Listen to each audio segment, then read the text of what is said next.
The forest was a labyrinth of towering trees and tangled undergrowth, their dark silhouettes pressing in on Aeron as he ventured deeper. The faint glow of the pendant in his hand cast just enough light to guide his steps, but the whispers that surrounded him made his skin crawl. They were soft and indistinct, like voices carried on the wind, just out of reach. Ahead, the strange lights appeared again.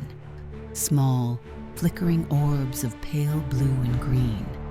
They floated through the air like fireflies, weaving between the trees. Aeron paused, his sharp green eyes narrowing as he tried to determine their nature. Follow them. They will guide you. The voice wasn't external. It came from within his mind, faint and disorienting. Aeron gritted his teeth, gripping the pendant tighter. The old woman's words echoed in his thoughts. The lights might lead you there. If you dare follow them. Summoning his courage, Aeron stepped toward the lights.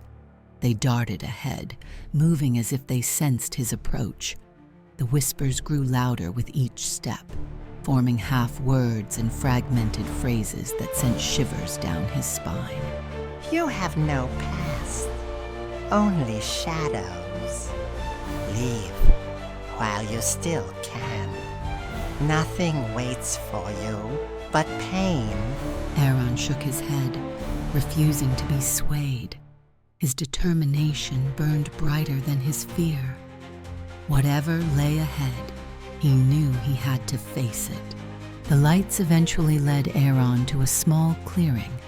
Moonlight spilled through the gaps in the canopy above, bathing the area in a silvery glow. In the center stood a strange, gnarled tree. Its bark was black as coal, and its twisted branches reached upward like clawed hands. The air around it was heavy, thick with an unnatural stillness. This could only be the Wispering Tree. As Aeron stepped closer, the whispers became a cacophony, a chorus of voices that seemed to emanate from the tree itself. The pendant in his hand pulsed with light, as if reacting to the dark energy. Aeron stopped a few feet from the tree, his breath catching in his throat. A faint glow emerged from its base.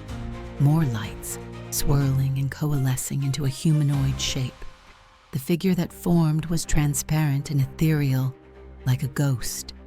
It had no distinct features, but its presence was overwhelming. Aeron felt an inexplicable pull toward it, as if it knew him. "Who are you?" Aeron asked, his voice steady despite the fear clawing at him. The figure's voice was not a sound, but a feeling, a thought pressed into his mind. You seek the truth, but are you prepared to bear its weight? "I have to know," Aeron replied firmly. "I've lost my memories, my home, everything. Tell me who I am." The tree's branches creaked, shifting as if alive. The figure gestured toward the pendant in Aeron's hand. That which you carry is both your shield and your key. The truth lies within. But so does the pain of what you have forgotten. Your path will lead to light, and to shadow, to answers, and to sacrifice. If you take this journey, you will not return unchanged. Seek the mirror of souls. It lies beyond the forest, where the veil between worlds grows thin. Follow the lights, but beware the shadows. They hunger for the lost. The figure vanished completely, leaving Aeron alone in the clearing. The tree groaned one final time, and the lights around it faded. As Aeron turned to leave, a cold wind swept through the clearing. The whispers had stopped, but in their place came a low, guttural growl. Aeron froze, his senses on high alert. From the darkness of the trees, a pair of glowing red eyes emerged. The creature was unlike anything Aeron had ever seen. Its body was shrouded in shadow, with clawed limbs and a maw that seemed to drip with darkness itself. The pendant in Aeron's hand flared to life, its light cutting through the gloom and forcing the creature to recoil. But it didn't retreat. Instead, it circled him, testing his defenses. Aeron's heart pounded as he instinctively raised the stick he had carried from the village.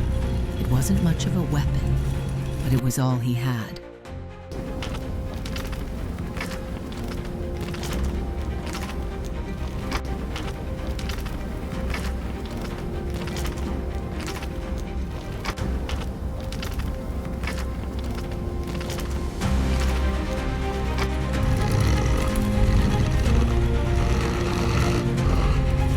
Lunged, and Aeron dodged, barely avoiding its claws.